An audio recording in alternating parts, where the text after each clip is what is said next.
What actually drives communities' growth over time? Is it infrastructure, workforce, leadership, or how do all those pieces come together? Welcome to Powering Growth, presented by ElectriCities, where we explore North Carolina communities and how they grow, adapt, and compete in a changing economy. Each episode, we will talk with people shaping economic development from the ground floor to the global stage. Today, we're joined by Mark Hayes, a business development executive with Financial Times, to talk about foreign direct investment. Mark, welcome to Powering Growth. Thank you for having me, Casey. Tell us a little bit about your role and how you work with international companies looking at North America and North Carolina. Yeah, that's a great question. We work with them kind of in a multitude of ways. So as a division of the Financial Times, our division is called FT Locations. We help corporations with location decisions. We help economic development organizations, utilities, with data to help inform location decisions. Same with site selectors and all the other folks involved in economic development decisions. So the way we help is indirect. I often get asked, oh, you're a site selector. I'm not a site selector, but we work with site selectors. And how we do that is we provide data.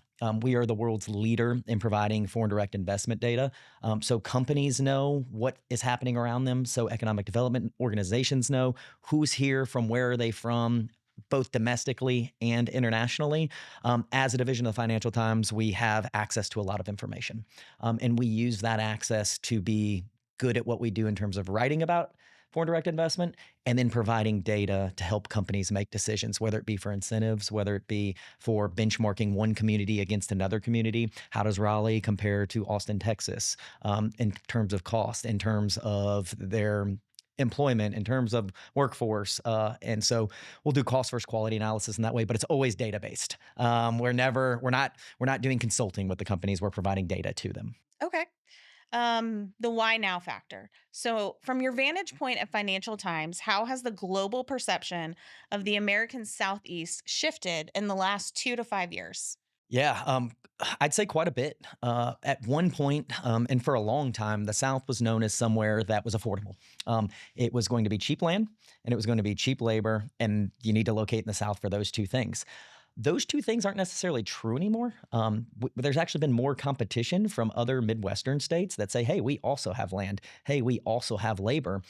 So the South, the perception of it has changed, that companies are still choosing the South, but it's not because of those things. It's about strategic locations. It's about infrastructure that it's in place. It's about governments that work well with communities, that work well with each other. Because if you're a foreign company, you don't understand there's local government, and then there's a utility, and there's a local utility, and then there's who's providing the power overall, and then there's the state, and so on and so forth. So it's a lot of people that have to work in unison, and the South is very good at that. Supply chains have been put together. And then another thing that I guess it would be more an opinion based on conversations, would be that coming out of the pandemic, you say 2 to 5 years, I think 5 years ago was 2021. There were a lot of states that weren't letting business really happen, how a company would have wanted to happen at that point, whereas the southern states were wide open for business by that point. And I think it drove a lot of people to kind of understand, like, well, this might be more business friendly for me. Business friendly is a term that's thrown around way too often. Last week at Select USA, I heard every state say that they were the most business friendly state. And I'm like, what does that mean? I don't know what it means. Yeah. I asked ChatGPT, what does a business friendly mean? But to me, it means you work well with business. You try to encourage business to happen. You not too many things in permitting and different timelines that are just stretching stuff out. So the South will always have that advantage, in my opinion. Yeah, that's a good point. So, we do see companies from all over the world looking at North Carolina. Can you talk a little bit about what's that X factor that really makes North Carolina stand out as an international hub? Yeah, North Carolina is truly different. It's a diverse state. You have a lot of different industries. You have a lot of things you can't recreate. So you have over 50 universities, over 50 community college. You have 5 tier 1 research universities. Like, there are certain things that other states, you can't just pop those up. You can't just compete with those. So that is the first thing that popped in my head, is your education system. You're creating a workforce, a skilled workforce, that you aren't just manufacturing, you're advanced manufacturing, your life sciences, you're producing EVs. You have critical minerals. So you have mountains on one side, you have an ocean on another. So now we're talking about living in North Carolina is kind of awesome. So now you can attract people easier. People that come in, a lot of companies may have never heard of North Carolina before they came to North Carolina. But then they come in and they say, oh, okay, you can get here fairly easily. Another thing you can't control that you have is you're on the East Coast. So time zones for European nations, you're able to talk to headquarters on the same business day, not have to wait a day. So you have things you guys have created, you have things that you can't copy. And then overall, it's just somewhere that's created a lot of diversity from where companies are coming from and what they do. So you're doing great. So I'm going to throw a little bit of a question that's not on the list in here, but is there something that you feel like North Carolina potentially could be doing better to kind of help recruit those foreign companies? Ooh, I'm going to think for a second. What could North Carolina be doing better to recruit foreign companies? That's going to be an answer that everybody could be doing better. So I can't make it specific to North Carolina without having data in front of me. But something everybody could be doing better is kind of shrinking in who they're targeting. So from a foreign perspective, you need to be much more targeted than I hear some communities saying. So even at the community level, for sure, they're like, we'll take whoever's willing to come. It's like, you're not going to land a foreign company by accident unless the state pushes them towards you. Yeah. You're not landing them by accident. So when you say a more targeted focus, are you talking country focus or industry specific? The answer is yes to that question. So you need to know what your strengths are. You need to know what you have around you. Another thing important to foreign companies is there somebody who's from where I'm from located near there? So you need to know, do you have an Italian company that maybe they're a county over, maybe they're 2 counties over, but 2 other Italian companies, your next door neighbors at that point? Do you have people from those places? But then what are you good at? You can't just, everybody can't be, the next big advanced manufacturing plant. They can't be the next life sciences, the next biotech. Like, you have to know where your strengths are and then target not by sector, but by very specific at the subsector level and beyond that.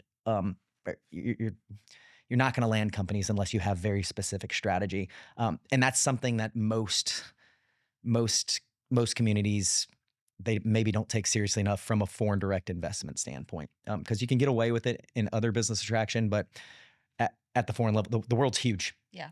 You have to be very targeted. So there is a lot of noise right now around tariffs and trade policy. How are these global shifts actually going to impact the boots on the ground decisions for companies who are looking to move? You'll be interested to know we actually track that. That's a data point we track. I have to know what actual data point what is that data point called? That's crazy. So within one of our systems called FDI Markets, we track all global greenfield investment. Every single day, we have live updates of companies that have announced projects or of companies who have said, I'm looking to make a change. So that's called our signals. We track signals of companies through all of our sources that we're privy to. And we track when a company has said, I'm looking to move to the United States or I'm moving to the United States because of tariffs. So tariffs are not unique to the United States. Yeah. But when I hear a question like that, I think, yeah, tariffs, when we talk about global tariffs, we're talking about the United States right now. So we have seen a huge spike in both project announcements in the last year and in signals with a tag where company executive has said that it is due to tariffs. So we have seen a spike in things happening. But that spike in terms of project announcements, it's meaningful, but you might be talking about 40 projects. But you might be talking about, I think 2025, I hate that I know this, but it was about $10 billion in capital expenditure that was committed with tariffs as being one of the reasons that they were coming over. Do you see a correlation between the tags and specific industries or countries, or is it kind of very generic? There's a lot of China comes up quite a bit. So there are countries that are manufacturing things that their price point can't withstand what that tariff's going to be. So they're really going to have to make a change. Now, having said that, there's way more signals in the last 6 months than projects being announced, because at the back half of last year, companies started to realize, maybe that's not going to be a thing. Yeah. So there's a lot of noise without as much project announcement. Most of the announcements happen prior to the last quarter of last year that were due to tariffs. And now as I looked through May of how many signals we were tracking with tariffs as an indicator, it's less than it was this time last year.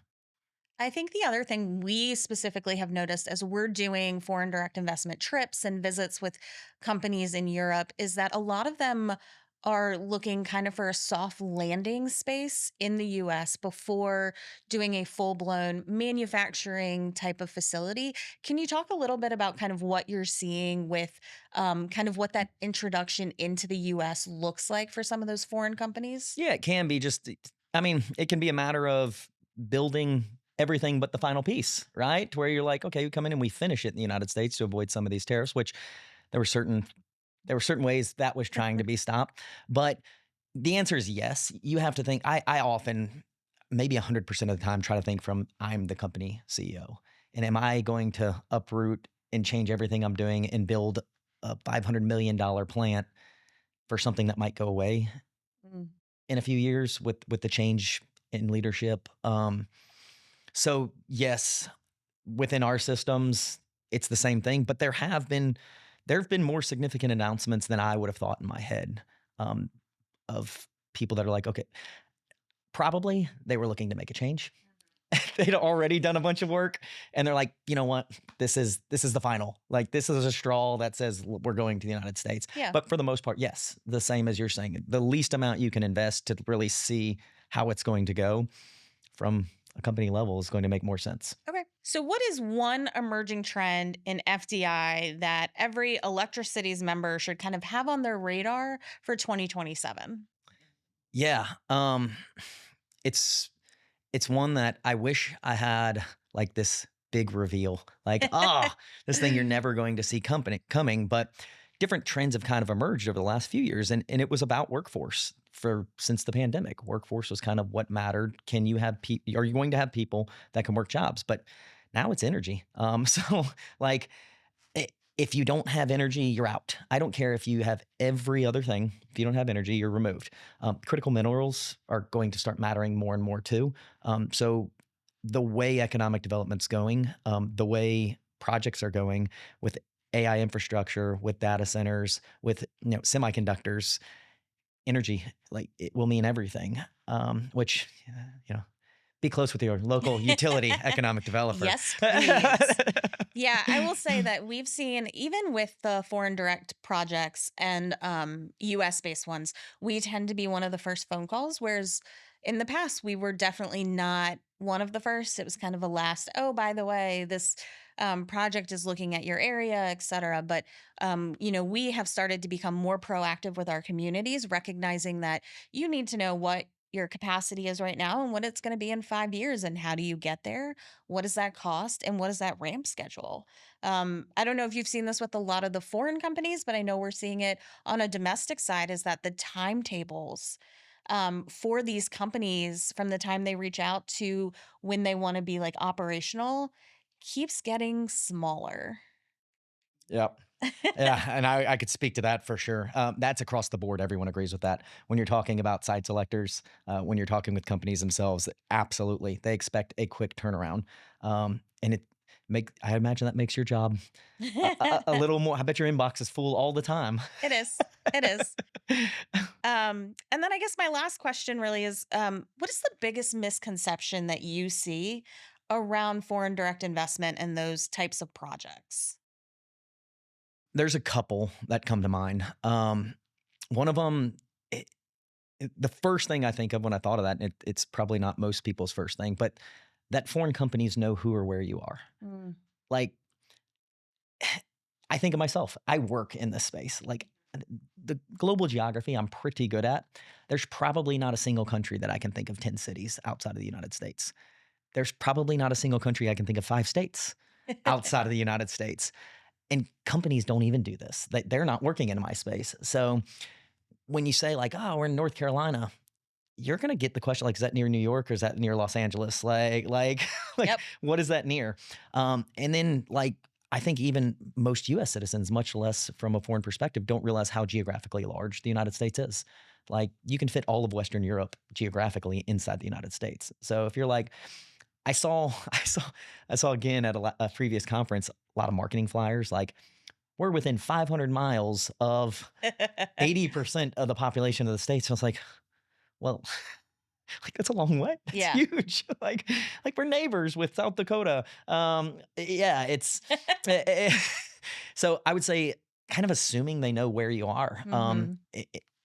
Even at the state level it's probably not true. As much as we love who we are and where we are and we're proud of it, and that's great. You kind of got to spread that message.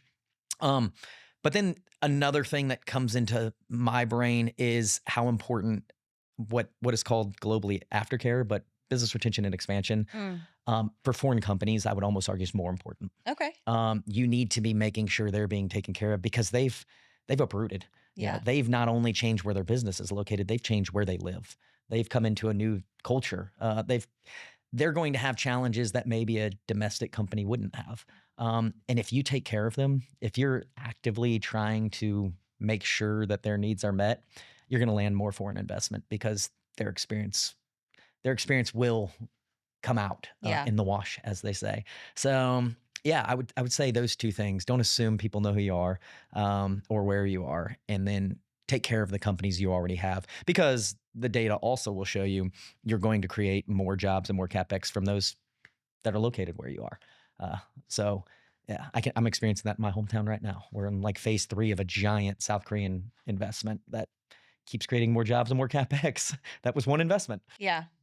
I feel like we've seen a lot of that too, is from, like you mentioned, just kind of Eastern Europe coming into North Carolina, just with the access to the ports and then just having those international connections through the airports and things like that as well. Most companies, when I talk to them, they're like, oh, I know Charlotte or Raleigh because they've flown through those with Mhm. those nonstop flights. But other than that, they don't know kind of geographically where that is located.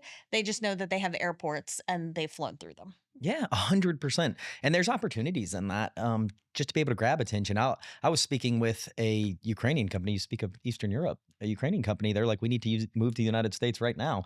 And in my mind, I'm thinking way too like, yeah, it's war torn, this, that, and the other.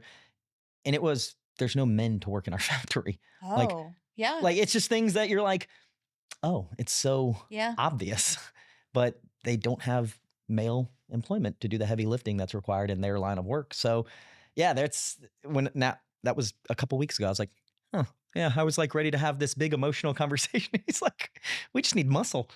I mean, that makes sense, Yeah, when you think about probably where 90% of that population is right yeah, now. they've been drafted. Yeah. All right. So we're going to wrap up with some rapid fire questions. I'm nervous. You shouldn't be. All right. Beach or mountains? Beach every time. East Coast or West Coast? East Coast. Fun socks or plain socks? Fun socks. I saw that. I had to. Yesterday, I was wearing Hostess Twinkie socks. Why? I don't know. Oh, man. These are my golf socks. All They're my right. business socks. And the last one that is very important, Coke or Pepsi? Coke. Oh, Coke Zero specifically. okay. We can cut that. All right. Well, I appreciate you joining us today. Will you let our listeners know where they can find you or reach out to you? Yeah, Mark Hayes. Honestly, if you're just interested in data, anything that is kind of nerdy that you just want to know why things are happening from a data perspective, you can reach me at my name, mark.hays@ft.com, as in Financial Times, FT. Reach out if you have questions about data or anything like that. I'm happy to answer those. Thank you. Well, thank you for joining us at Powering Growth. You can find more out about ElectriCities at electricities.com. Be sure to tune in for our next episode.